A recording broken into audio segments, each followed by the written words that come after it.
అంటే ఒక పద్ధతి ప్రకారము సూపర్ 6లు సూపర్ 7లు అన్నది ఇక తెరమరుగు చేయించే కార్యక్రమం. ప్రజలతో పని అయిపోయింది, ప్రజలతో ఓట్లు వేయించుకున్నారు, ఇంకా ప్రజల్ని మోసం చేయాలి.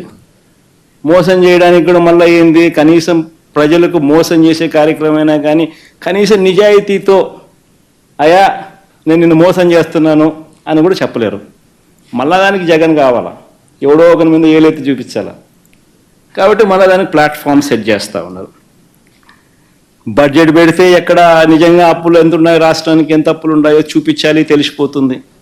ప్రతి సంవత్సరం బడ్జెట్ డాక్యుమెంట్స్లో ఖచ్చితంగా రాష్ట్రానికి ఉన్న అప్పులన్నీ కూడా మ్యాండేటరీగా చూపించాలి. కాబట్టి ఓట్ ఆన్ అకౌంట్ బడ్జెట్ ప్రవేశపెడతారు, ఒరిజినల్ బడ్జెట్ పెట్టరు, రియల్ టైం బడ్జెట్ ప్రవేశపెట్టకూడదు, పెట్టరు. సూపర్ 6లు సూపర్ 7లు ఎగరగొట్టాలి అని అంటే ఏం చేయాలి? ఇది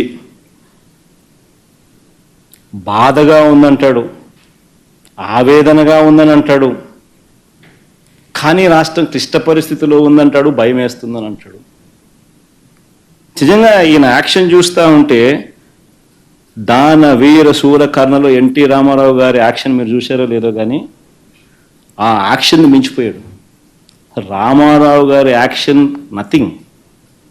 చంద్రబాబు అనే వ్యక్తి యాక్షన్ మామూలుగా లేదు.